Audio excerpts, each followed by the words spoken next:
Where in the world can you climb the Guinness Records holder for the tallest climbing wall? Test your luck in a casino. Go for a swim in crystal blue waters. Step back in time to the Old West and spend some time in prayer in some beautiful churches. Join me in today's episode to find out. This is Lifelong Pilgrim presents Reno.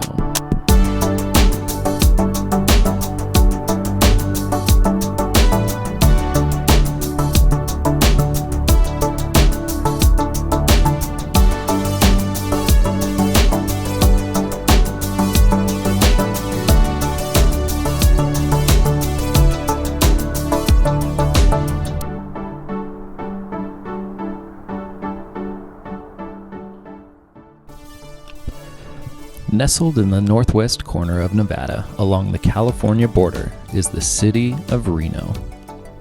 Known as the biggest little city in the world, it's probably best known for its gambling and nightlife.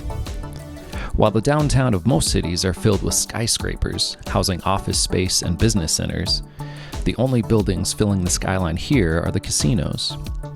However, gambling is far from the only thing on the tourism menu.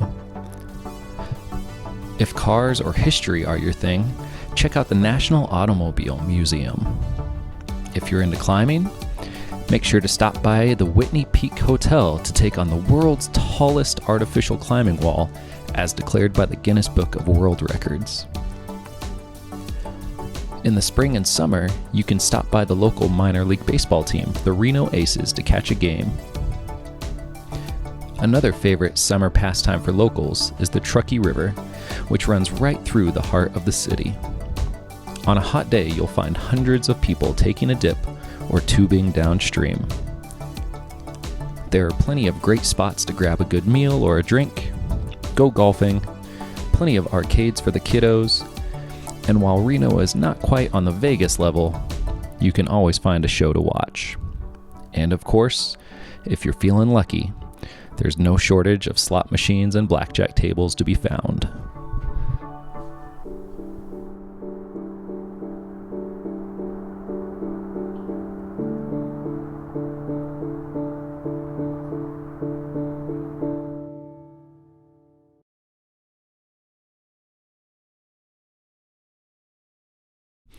Today, we're going to visit St. Thomas Aquinas Cathedral and spend some time with my former pastor and boss, Father Chuck Durrani, who is currently the rector at the cathedral. St. Thomas Aquinas Church stands right in the heart of downtown Reno. The cathedral that stands here today was built in 1908. It was erected after the first wooden church building of the city burned down. Learning from their mistake, the replacement church was built from brick, stone, and steel. However, history would repeat itself just over 1 year later when a spark from a nearby house fire lit the roof of the newly established cathedral ablaze. But luckily, that was the only part of the church that was damaged by the fire that time around. When the Diocese of Reno was established in 1931, the church was designated as the cathedral for the newly formed diocese and given the name and patronage of St. Thomas Aquinas. The Catholic Church has always proudly used art as a way to evangelize and catechize. Every individual Catholic church will be filled with some level of art designed to draw one's attention to God.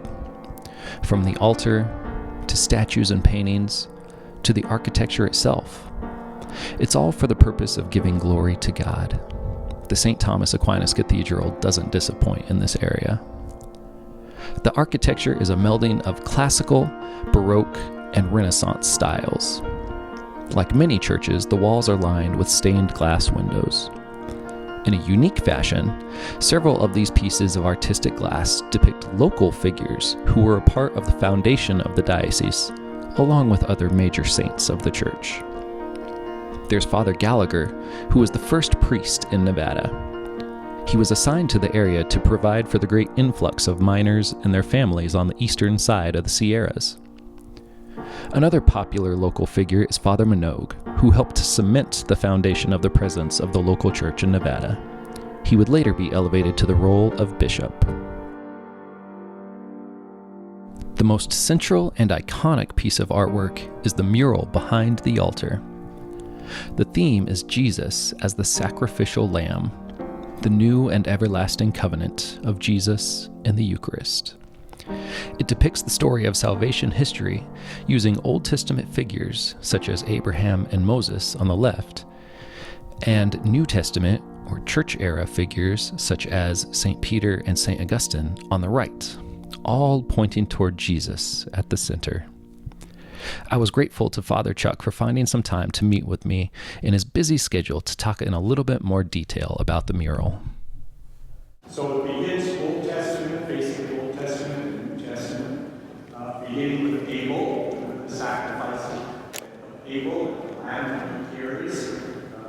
Moses, the one with the staff, in which the snake, the serpent is, right? And we call that story of the serpent. The manna, so this young man here is going down into the, looks like the dust. He's getting the manna that was promised in the desert to those Moses led the Israelites out of Egypt, out of slavery. Behind all of them is the Ark of the Covenant. That is where the Holy Book was carried and kept sacred, right? In front of that is Ruth, from the book of Ruth. Ruth is known for her faithfulness, and that story we have of her faithfulness to family and to those who helped save her. And then in front here, so that moves a little bit out of order of history. Exactly. Is Abraham and Isaac, of course, the great and powerful story. Abraham hears the voice of God saying, I want you to sacrifice your son, offer him to me. Of course, that was never God's intention for him to go through with it, but he proved his own strength of faith, I think, more to himself. God already knew it. Then behind Abraham is David, who was king, and the great, we often hear David in the context of Jesus being and the Messiah would come as being as in the ancestry of David. And next to him is Melchizedek. Melchizedek is a great high priest who also helped and oh, wait a minute, I'm off there. That one actually is standing next to David, that's how I remember it now, is Nathan. Nathan also was a great prophet, but he advised David. So maybe you remember the story of David when he's kind of finally in his kingship, and he has a palace, and the Ark of the Covenant is in this little thing like that, and he says, poor God, he dwells in this ark, and I live in this palace. I should build him something. And the Lord hears that and tells Nathan to say, you don't need to worry about me. I can be just fine where I am. In the end, of course, they built a great temple and so on. Anyway, that's their story. The one here that I started to talk about, Melchizedek with red and white, and he was a great priest and prophet, but also was a king, and he was honored by Abraham, so that's why he said Abraham. And then up above high there is Malchias from the book of Malachi. He's known as a minor prophet, teacher, faith, calling the people back to their faith. Behind him is Hannah, the prophetess. We're getting now near to the New Testament. So Hannah is the one who was present in the temple when Mary and Joseph bring Jesus to be presented as an infant, according to the Jewish tradition. And Simeon is there, and Anna is the one who's been praying and waiting for the day of the Messiah, just like Simeon. So that's Anna. And then, of course, Jesus' cousin, John the Baptist, standing there, pointing, behold the Lamb of God, right? And wearing the camel's hair and so on that we hear. So as we get there, we move into the New Testament part of the story. On this side, again, so our history of faith, our story of faith continues. On this side, we have the birth, the nativity scene of Jesus and Mary and Joseph. The order here is they're sort of lead across this way and then go that way. So here, of course, is this powerful story, the supper of Jesus, we call the Last Supper, the institution of the Eucharist. So Jesus holding the bread to give them the body of Christ. Peter, John at the table with him, those who were often the closest to Jesus in the stories. And then St. Paul, of course, who came along later, St. Paul standing behind. But he was with sword in hand, as he was that image of the sword, the Word of God, but also because he persecuted Christians, right? And so that sword followed him from even after he was called and converted, if you will.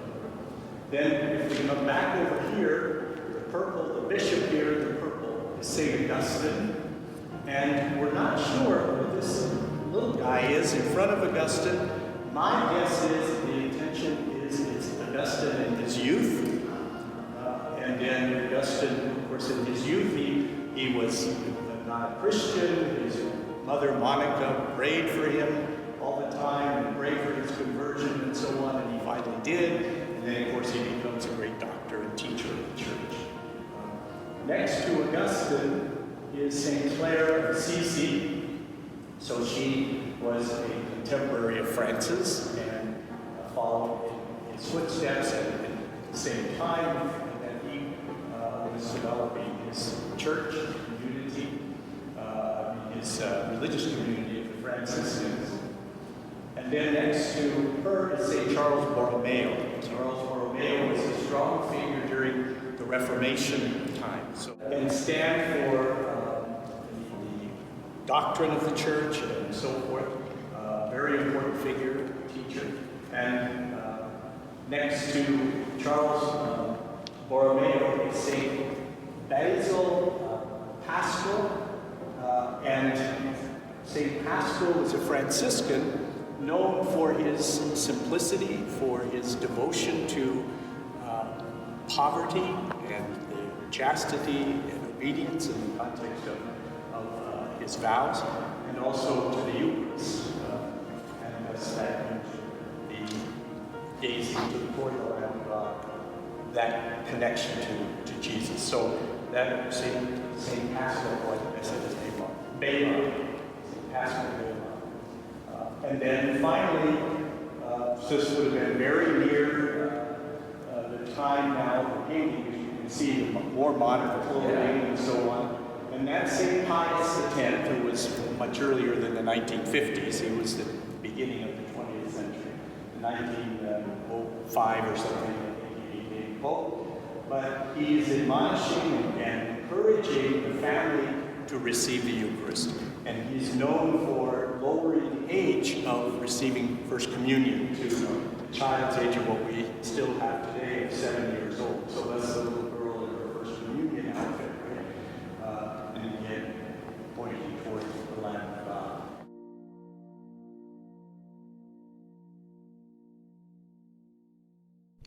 The next stop on my visit around northern Nevada takes me eastward up into the silver mining hills of Virginia City.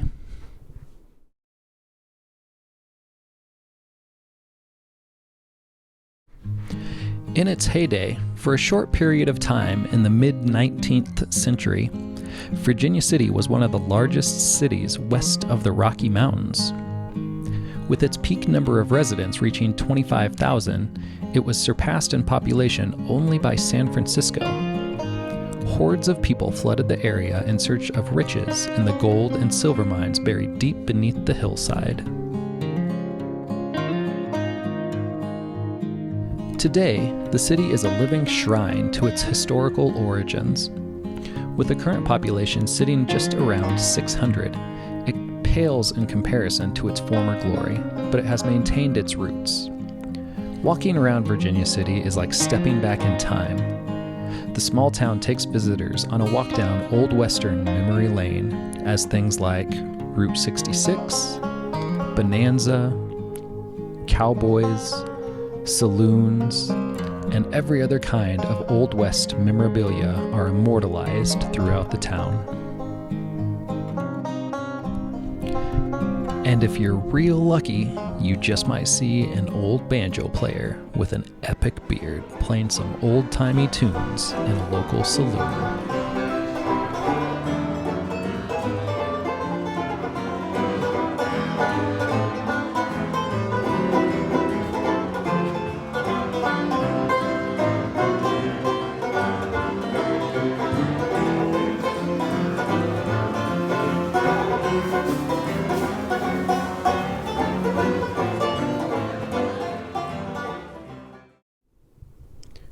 Among the living relics of Virginia City is St. Mary's in the Mountains, the first Catholic church in the state of Nevada.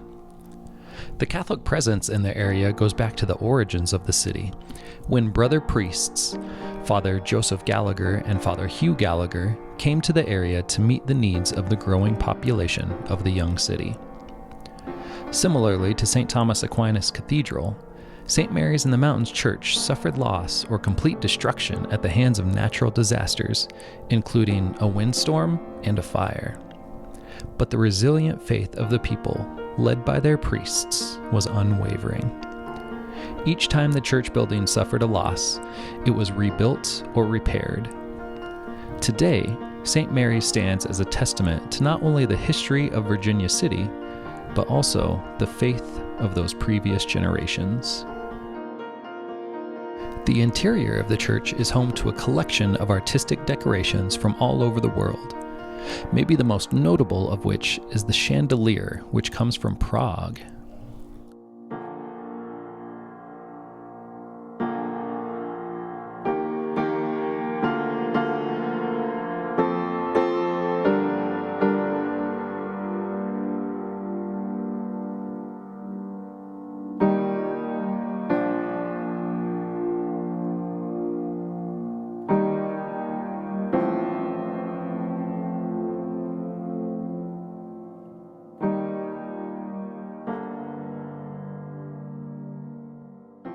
All right, so we are at St. Mary in the Mountains in Virginia City.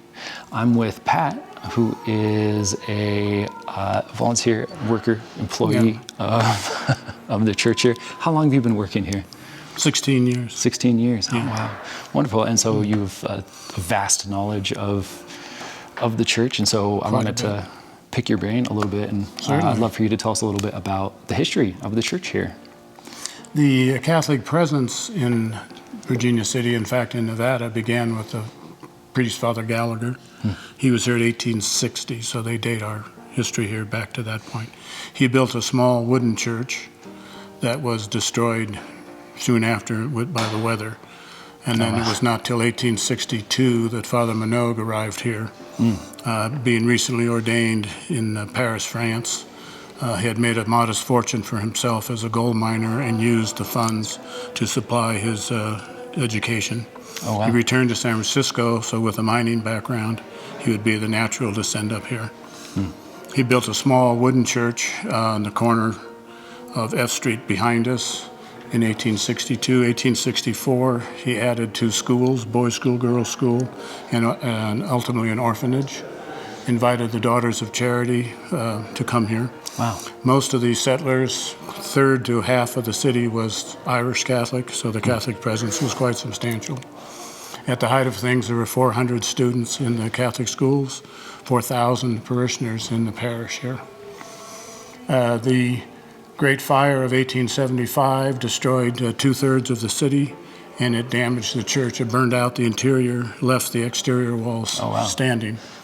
So this building was originally built in 1868. It opened in 1870, and then was damaged in 1875. Now, was a cause of the fire ever determined? 2 brawling miners in Crazy Kate's boarding house knocked an oil lamp over. Oh, jeez.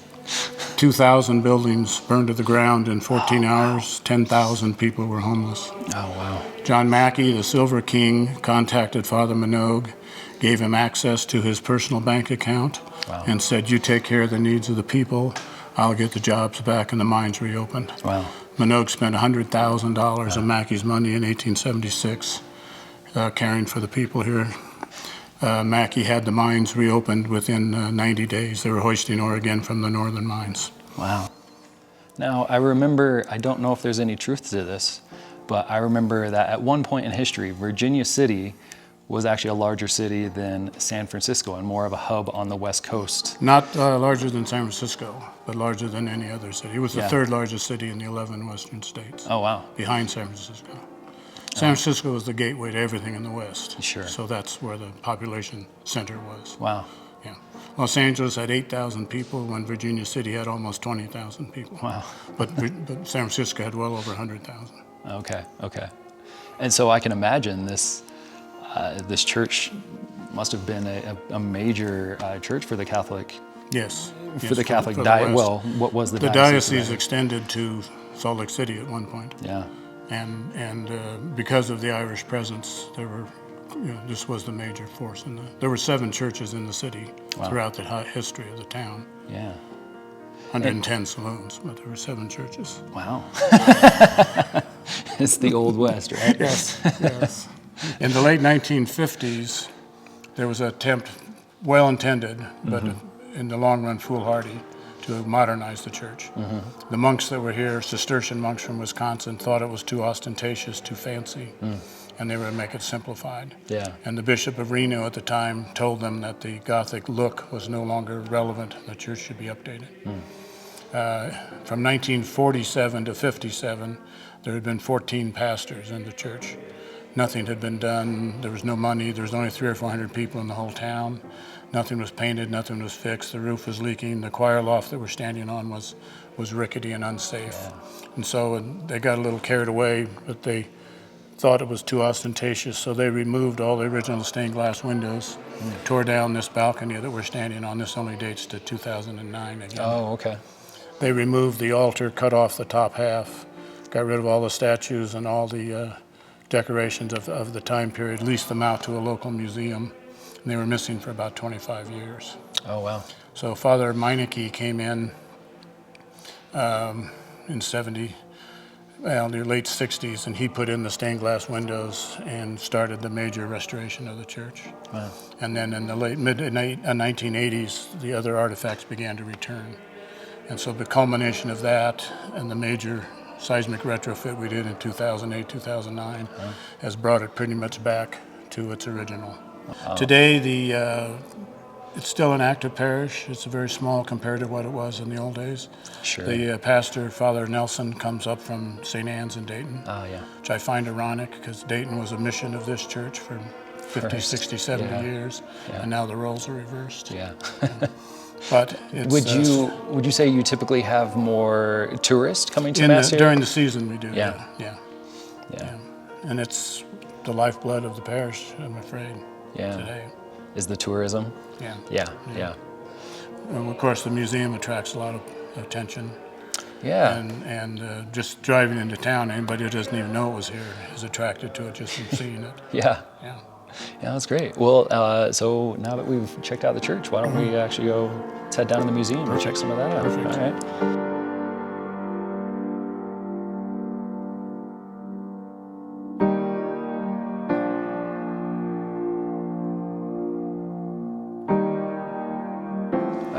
All right, so we've made our way down below the church to a renovated basement, which is now the museum, correct, of the parish. Yeah, and Pat's going to tell us a little bit more, looking at some of the historic photos. Yes, this is the original wooden church that Father Minot built when he first arrived here in 1862. He had a collection can in every saloon on C Street. Everybody was Irish. All the extra change went in and paid $12,000, raised $12,000 and paid for it. Yeah. It was on F Street right behind us. This is the Episcopal Church, St. Paul's, which is still active today, although this is the pre-fire picture of it. Across the street where the school is was Methodist Church. Presbyterian was on C Street. There was a Baptist community, a Jewish community. The Chinese would have had their own faith. There were 7 faiths represented. Wow, so there's, a lot of faith represented in this absolutely. pretty small town of Virginia City in that time. Yes, Wow. yeah, absolutely. The schools for the parish and the orphanage were down the hill, the side street next to that church, down the hill 3 or 4 blocks. And the hospital was further down below us. Wow. The Daughters of Charity arrived in 1864 at his request to open the schools and the orphanage. The original nun, Sister Frederica McGrath, was the first one that came here. Wow. She arrived in 1864. She took one look at the area and said, God never intended man to live in a place like this. He only threw in the silver to see if they'd try. To trick them. Yes. Right? The nuns were here for 33 years, operating one of the largest hospitals in the West and one of the most modern at the time. Wow. So the Catholic Daughters of Charity schools. came at the request of Father Minogue. Right. Wow. Wow. So let's go take a look at some of our artifacts from the Daughters of Charity. Sure. So these are the buildings that comprised the orphanage and school.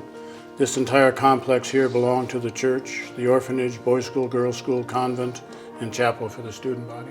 Now, and what was the role of the Daughters of Charity in their time here? They were primarily teachers and nurses. And this is a list of all the nuns that served here, and it breaks them down from the hospital to the school. Now, in those days, the orphanage was called an asylum. It doesn't have quite the connotation it has today. Yeah. But We typically think a little something different. Yes. Yes. These are the hospital patient log. The original book is down here, but this is every patient that the nuns treated. Wow. In 1897, a petition was raised by the townspeople to keep the nuns here, but they were subsequently reassigned and moved on because the town was shrinking by then. Oh, wow. But the locals loved them. Oh, yeah, absolutely. Wow. But 1880 was about the last major year of production on the Comstock, and then it started a steady, slow decline. Sure.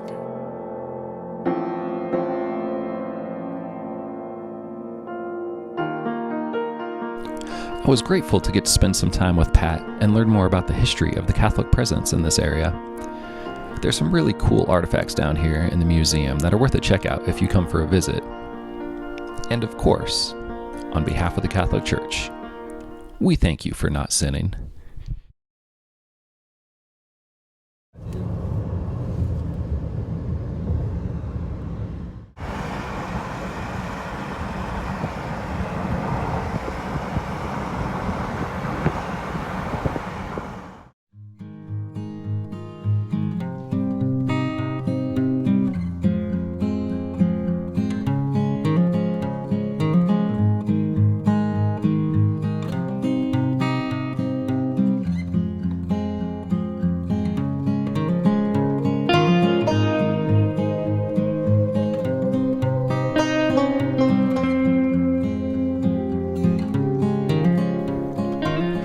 Not only is the area breathtakingly beautiful, with crystal blue waters and deep green forested hills standing tall all around the lake, but it's also an outdoor recreation lover's dream. In the winter, you can choose from one of the dozen or more ski resorts to hit the slopes. Skiers and snowboarders come from all over to carve into the fresh powder for often up to 6 months of the year. In the warmer months, you'll find the beaches filled with bodies, soaking up the sun and enjoying a dip in the chilly waters, or paddleboarding just offshore. There are also a plethora of trails for the hiking enthusiast, plenty of spots to set up a tent and rough it for a few days, and tons of watercraft ready to be rented to take on the waters of the mighty lake.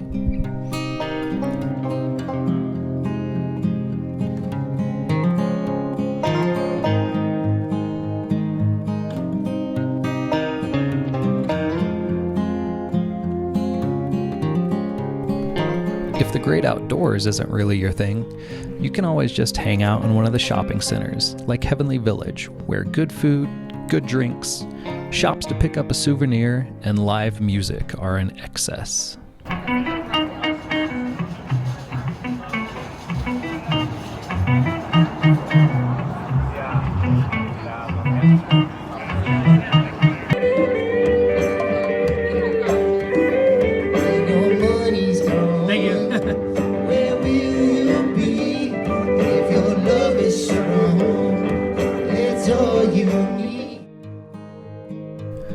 Thanks for joining me on my trip to Northern Nevada. Don't forget to like and subscribe for more content, and I'll see you next time, pilgrims.